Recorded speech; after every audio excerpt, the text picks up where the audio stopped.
Seed is in Him. Sabi po dito, merong new soul. Yung original location, quickening seed, theophany body.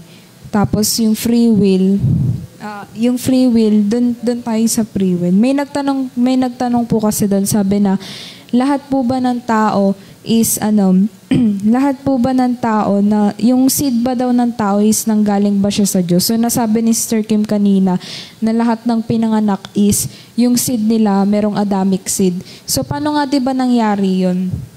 And sabi doon na yung seed na 'yon is galing sa Diyos and it can be corruptible seed kahit nanggaling pa yun siya sa Diyos. So yun sinabi din ni Pastor Magellan yun. So is the seed of God para lang ba siya sa believers? Tapos yung sabi doon yung monogene. In the mind of the eternal spirit is the monogene and other genes. The monogene is then expressed in a spirit body called the Word. And the seed produce other seed. So yung mono, singular. And then sabi doon, yung kay Brother Gan, hindi lang siya nagre-refer doon kay Jesus Christ. So nire-refer din niya para doon sa believers. Yung hindi lang siya yung nagturo, ibig sabihin, hindi lang yung sa atin yung or kay nino man. So si Brother Gan din is nagturo ng ganon. So may tanong ulit, sabi doon na yung old nature, ito yung sabi doon yung seed. So yung sa seed, kung lahat ng tao is ng pinanganak is yung seed nila is Adamic seed, then paano nga 'di ba siya magkakaroon na yung tinatawag nating old nature? 'Di ba may old and the new soul? Yung old nature, kung meron daw seed lahat ng tao na galing sa Diyos, then bakit nagkaroon ng paano yung old nature natin? And paano tayo maboborn again kung meron na nga daw tayong seed ng Diyos? So sinabi dito na it can be awakened. Yun yung sinabi dito na quickening seed, yung new soul. So yun yung new soul. It can be awakened. So yung spirit na meron tayo, galing nga 'di ba siya, na-adapt natin siya na generation. So yung spirit or seed natin is nanggaling siya dun sa parents. And so yung spirit or seed ng parents mo is nanggaling dun sa sa grandparents mo. And then, and so on. So, sino ba yung unang tao dito sa earth, which is si Adam? And saan ba galing yung spirit or seed niya sa Diyos? So, yun ang proof na lahat ng tao na pinanganak is yung seed nila is all in God. Sabi ni Pastor Yuri daw doon, all body. Yun. Ngayon naman, kung yun nga yung tanong na yung paano yung old nature natin, bakit nagkakaroon ng old nature and ba't pa naboborn again? Kasi nga, it can be awakened. Ngayon naman, papasok dito yung free will. Yun nga, di ba, ang source of seed is si Adam. And so, meron tayong tinatawag na total depravity. Ayan, whatever his spirit is katulad din sa'yo. Ano ba yung nangyari kay Adam? Di ba perfect, seed of God siya, pero nalaglag pa din siya. So, doon nagsimula yung total depravity. Yun yung sagot doon sa tanong na, paano kung meron na tayong seed ng Diyos, bakit pa kailangan mo born again, kailangan pa mabago yung new soul mo, tas may old nature pa. Paano nga 'di ba 'yon? Kung iisa lang naman pala yung seed natin na galing sa Diyos. So si Adan, Si Adan is naging example na nagkasala din siya. Pero yung sabi doon, yung seed na 'yon, it can be corruptible kahit seed pa 'yun ng Diyos. So paano nga 'di ba siya magiging corruptible? So may una, di ba, do we have seed within the Father and seed within our body? So pareha siya, tama. So yung number 1, may binabanggit pa siya doon na, yung sabi nga doon, logos, which is yung sa logos is abstract lang siya. Ibig sabihin, God and His foreknowledge, yun yung tawag doon logos. So in the mind of God, hindi lahat ng tao nagsasucceed. So dual siya, seed within our body and seed within the Father. Ayun, sa baba at saka sa taas. So, yung dito naman, in the mind of God, hindi lahat ng tao nagsasucceed. Ba't siya naging dual? Kasi nga, yung people who arbitrarily ina-avoid, mapupunta yun dun sa hell. Ngayon naman, yung nag-succeed, mapupunta dun sa langit. So, taas at saka baba siya. Yan yung nandun sa foreknowledge ng Diyos. So, katulad ni Adan, di ba, meron siyang seed, pero nagkasala siya, pero hindi siya na-impyerno. Kasi hindi siya na impyerno kasi nagpatuloy pa siya sa Panginoon. So yung pinapaliwanag doon, or nagets ko kay Pastor Jerry na parang pwede siyang pabalik-balik.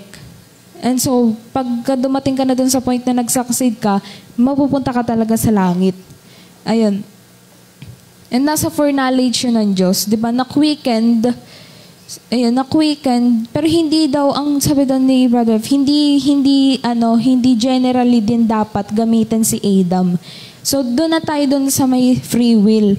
Yung sa free will, yan, yung total depravity, nagsimula lang doon sa yung old nature, di ba, doon na sa old nature. Hindi lahat ng tao nagsasucceed. Doon sa free will, meron bang free will yung lahat ng tao? Meron, di ba? Ngayon, sabi doon na, pero yung lahat, yung free will ng tao, ba't nagkaroon siya ng free will? Kasi nga hindi gusto ng Diyos na pipilitin niya yung tao. And, dun sa number 1, which is yung the seed within the Father, yun yung abstract. Paano ka nga magsasucceed dun sa sinasabi na yon? Ibig sabihin, kailangan mo magpa-correct, kailangan mo maging bereyan, mag-overcome katulad ni Kristo. Ibig sabihin, yung dito mo nga 'di ba ma-overcome yung seed mo. So within the time, yung offer, may binibigay ang Diyos na offer para sa lahat. So doon pumapasok yung free will ng tao.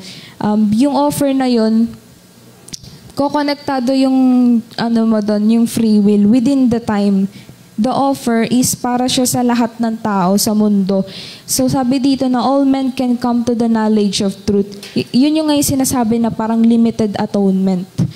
Yung limited atonement, naputol kasi yung sinabi ni Brother dun sa limited atonement. Kasi may nagtanong. Tapos nawala na siya. Yung paliwanag. Tapos sabi dito na yung beyond time, merong in time, yung beyond time, extreme siya now. Ano nga di ba yung nangyari dun sa beyond? Ibig sabihin, everyone is availed to qualify it. Yun nga yung sinasabi doon na magsasucceed ka. So para magsasucceed ka, para hindi mawala para hindi mawala yung pag-progress mo doon hindi pa mawala yung pag-progress mo pagtapos mo ma-quicken yung soul mo, which is dun sa seed of God. Ayan. Yung depravity, sabi doon na the person is not totally depraved. Meron tayong kapabilidad na mag-accept. Yun yung ino-offer ng Diyos. Ano ba yung ino-offer ng Diyos? Yun yung futuristic, di ba, na kahit kung nasa Old Testament ka, tapos si Kristo is matutupad yung propesiya na si Kristo ay may papapako sa krus for all. Ibig sabihin, in-offer na ng Diyos yun mula una pa lang. Mula kaila Adan pa lang. So, yun nga sabi ni Balab na sa Old Testament, na-offer na ng Diyos yun. Ibig sabihin, lahat ng tao, meron silang free will. So, ayun nga yung sabi doon na meron kang kapabilidad na i-accept yun. Na ngayon naman, ano ba yung tamang explanation sa total depravity? Yun nga yung by yourself, yung own way, wala kang capability, yung sariling capability. Kasi nga, kailangan mo ng Diyos na you need God to have capability. So, kapag binigay sa'yo ng Diyos yung offer na yon, pero tinapon mo lang, in-ignore mo siya, ibig sabihin, hindi makuquicken yung yung new soul mo. Hindi siya makuquicken kasi nga, kapag pinanganak ka, hindi agad-agad yun. Diba? Hindi agad-agad, biglang naquicken ka na agad. So, kaya nga meron tayong baptism, meron tayong ganon. Kasi yun yung part ng process para maging born again ka, maquicken yung new soul mo. Ilalayo ka, tatanggalin na yung old soul mo. Ayun, sabi dito, yung magpo-progress ka na, mula sa depravity, magpo-progress ka na. So, yun yung nandun sa foreknowledge ng Diyos. Ayun, Sabi dito na God gives you offer. Yung offer na yun, mahalaga siya. Hindi lang yung salvation na hindi lang salvation lang nakatutok yun. Even though it is, pero sabi doon, yung importante talaga siya. Sabi doon na, yung offer na yun, kailangan nyo ng obedience. So, pag tinanggal mo yung yung offer na yun, hindi ka i-force ng Diyos na gawin na parang isasaksak lang paano tawag doon? Basta parang i-implement agad sa'yo, tapos yun nga biglang na-quickened na yung soul mo. Hindi ganon. So, hindi ka i-force ng Diyos. So, everyone is yan nga, if God gave it to you, para siyang will you accept me? Will you use it? And some people, lang siya, nagiging, nasa physical, lang sila, blessing lang sila. So, na-accept mo nga, na naging Kristiyano ka, naging born again ka, or even though nasa end time ka na, pero ano yung nangyari? 'Di ba? Yung iba naman, biglang nag-iba yung sitwasyon. Sabi doon na, nanalo na yung espiritu basta may espiritu na nanalo, na sabi doon, yung physical blessing, naging after na lang sila sa physical blessing. So yun yung tinatawag doon na mega church, madami silang congregation, madami silang pera, pero ang nangyari doon, kahit end time din sila, pero ang nangyari, naging after na lang sila doon. So, naging after na lang sila doon sa physical blessing, hindi sa spiritual blessing, yung spiritual riches, yung revelation. So, anong nangyari? Yung quickening, yung pagiging born again nila, nasayang din. So, ayun.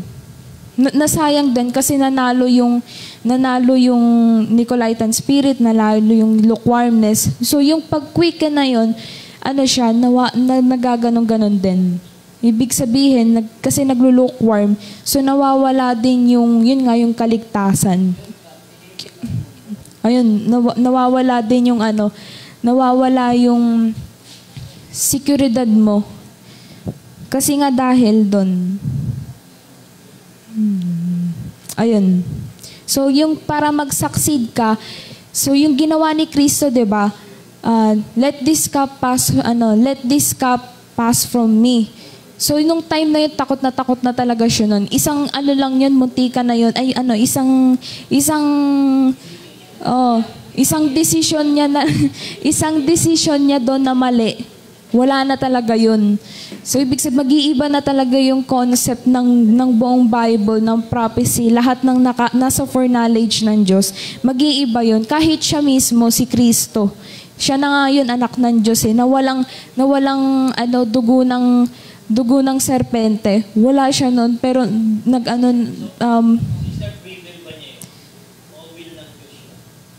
free will niya yun. Lahat kasi ng tao may free will. Kasi kung wala siyang free will, tapos ganun, ibig sabihin acting lang yun. In the different aspect, pero yung sabi, let this cup pass from me. Kung tayo, di ba, nasa will din natin yung Diyos, tao kayo, matatakot ka talaga. Yun sabi doon. Yan yung let this cup, nakalimutan ko talaga. Yung let this cup pass from me. Overcome pala yun.